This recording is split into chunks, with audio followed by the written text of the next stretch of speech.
Ay sağ olay, yaman ulkemek ettin. Ay Baki. Ne ettin bunu? Bağışlan oğlanlar. Eğer ömrüne yekecek edek şunu utayacak oğlum olin, bağırın pıçağı çıkardın. Ayt da utuk geliyedi mi? Size de hayranay. Futbol varka kuşta oynap näme çekdiyseni. Bolşunuz şu olsa hiç de adam oynap bolmaz. Bolya onna. Ine, şunna kuşta oynayas. Yok, ilki top oynayas.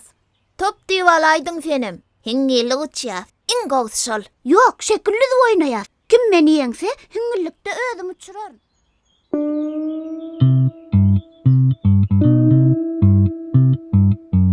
Yeri, şeyde otur verelim minni. Oynamağa gelen yallay bolşunuz. Uy, oynamağa gelmedik yali. Mena top oynayacağınna. Sizem ne etseniz şeydin. Maňa ha tapawdy yok.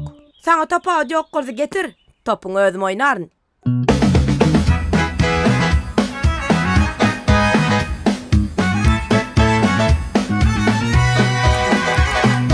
Dideling şekilleri, Hoğlukman hem kıssanman. Gelin pöpkü oynalayın, bir virekten kıskanman. Gelin oyun oynalayın, gönlümüzü açalayın. Kışta oynayın bilece, hingilikte uçalayın. Menin oyunum it kaşık, menin oyunum gazaklı. Menin oyunum hasezil, menin oyunum lezzetli.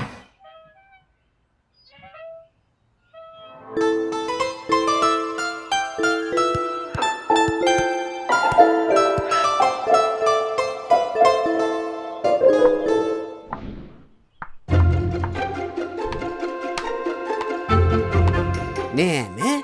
Derwede yasayanmay? Nemitcek olyan Mehmet? Oh, hakik derwede. Kaçın hani?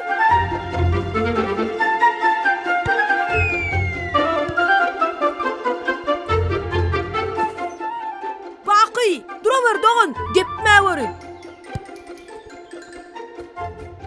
Ödüm cügaların. Başlayas monno. Başlalın olun, emin kim olur? Yok, yok, mine emin olacak gel.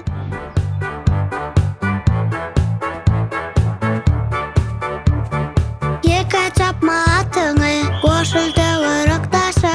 Bepalı dostlar bilen, bolor şatlığın koşu. Tapaudu yok onun, kıyıskamıya uzak mı? Yönekli oyunlar, dostlar bilen kızıklı. Dur. Yenge bayrak bağmansın. Yenglen topor, yengen topori, hingillik kaçırmalı. Yeni hüngüllik may.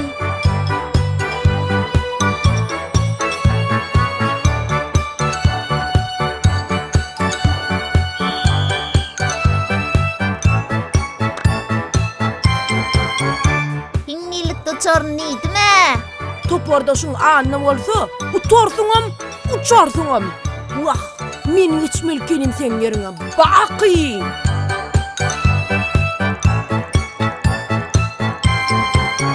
Menk tayar. Nenem oğlum? Menem dinnim.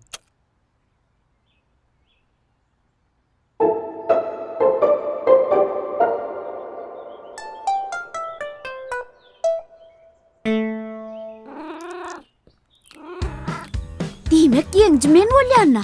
Pişiğe sağ olsun ayday.